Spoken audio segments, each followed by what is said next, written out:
ഒരു പടം കണ്ട് തീർക്കുമ്പോഴേക്കും ഞങ്ങൾ ലക്നൌവിൽ എത്തിട്ടോ. പോകുമ്പോൾ നമുക്ക് ബസ് കിട്ടിക്കില്ലെങ്കിലും നമുക്ക് വരുമ്പോൾ ബസ് കിട്ടി. ശരിക്കും ഞങ്ങളുടെ അടുത്ത ഫ്ലൈറ്റ് വന്നിട്ട് 10:45. ഞങ്ങൾ ഇവിടെ എത്തുന്നത് 10:30. ബട്ട് ഫ്ലൈറ്റ് കുറച്ച് ലേറ്റ് ആയിരുന്നു. സോ ഞങ്ങൾ കുറച്ച് അങ്ങോട്ടും ഇങ്ങോട്ടൊക്കെ ടൈമൊക്കെ അങ്ങോട്ട് കളഞ്ഞ്. പക്ഷെ സത്യം പറഞ്ഞിട്ടുണ്ടെങ്കിൽ ഊപ്പാട് ഇളകി ഗൈസ്. കണ്ണ് തുറക്കാൻ വരെ പറ്റാത്ത അത്ര ക്ഷീണമായിരുന്നു എനിക്ക്. എന്റെ മൈൻഡില് എപ്പോഴാന്ന് അവിടെ എത്തി കിട്ടിയാൽ മതിയായിരുന്നു. എനിക്ക് ട്രെയിനിൽ പോകുമ്പോൾ ഒരിക്കലും ഇങ്ങനെ ഫീൽ ആവാറില്ല. എനിക്ക് ഭയങ്കര ഇഷ്ടമാണ് ട്രെയിനിൽ പോകുന്നത്.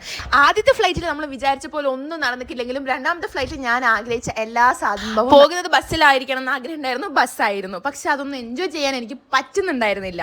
ഫ്ലൈറ്റ് ലേറ്റ് എന്ന് പറഞ്ഞപ്പോൾ ഇത്ര ലേറ്റ് ഞാൻ പ്രതീക്ഷിച്ചിട്ടുണ്ടായിരുന്നില്ല. 12 മണിക്കാണ് ഗൈസ് ഫ്ലൈറ്റ് വന്നത്. കഴിഞ്ഞ വീഡിയോയിൽ കമന്റ് വന്നിട്ടുണ്ടായിരുന്നു ഒരു ലക്കും ഇല്ല, വിൻഡോ സീറ്റ് ഇല്ല, ഒന്നുമില്ല എന്നൊക്കെ. പക്ഷെ വിൻഡോ സീറ്റ് കിട്ടി. പക്ഷെ എൻജോയ് ചെയ്യാൻ എനിക്ക് പറ്റുന്നത് കാര്യം ചെറിയ ലക്കിന്റെ പ്രശ്നം ഉണ്ട് തോന്നുന്നു. ഒന്ന് ഉറങ്ങി എണീച്ചപ്പോഴേക്കും ഞങ്ങൾ ഡൽഹിയിൽ റീച്ചായി. നമ്മൾ എത്തുന്നത് 2:30 ഗൈസ്. ഞങ്ങൾക്ക് ഡൽഹിയിൽ മീററ്റ് വരെയുള്ള ട്രെയിൻ വന്നിട്ട് 2:45. ഞങ്ങൾ ലഗേജ് എടുക്കാനുള്ള ഓട്ടാണിത്. പക്ഷെ ഞങ്ങൾ ഓടി അവിടെ എത്തിയിട്ടുണ്ടെങ്കിൽ ലഗേജ് വരാൻ കുറച്ച് ടൈം എടുക്കും. പിന്നെ ഊബർ ബുക്ക് ചെയ്തിട്ടുണ്ടായിരുന്നു. അതിന് വേണ്ടി വെയിറ്റ് ചെയ്ത് കുറച്ച് നേരം. അങ്ങനെ സമയം ഇപ്പൊ ഏകദേശം 2:45 കഴിഞ്ഞ്. ഞങ്ങൾ സ്റ്റേഷനിൽ എത്തുമ്പോഴേക്കും ഞങ്ങൾ എത്തുമ്പോൾ കറക്റ്റ് സമയത്ത് ആ ട്രെയിൻ എടുക്കുകയായിരുന്നു. അപ്പോൾ ഓടി കയറിയത് അത് വീഡിയോ എടുക്കാൻ പറ്റില്ല. അങ്ങനെ 5:30 ഞങ്ങൾ മീററ്റിൽ എത്തി. ഇനി ഒന്നുമില്ല, പോയിട്ട് കിടന്നുറങ്ങട്ടെ.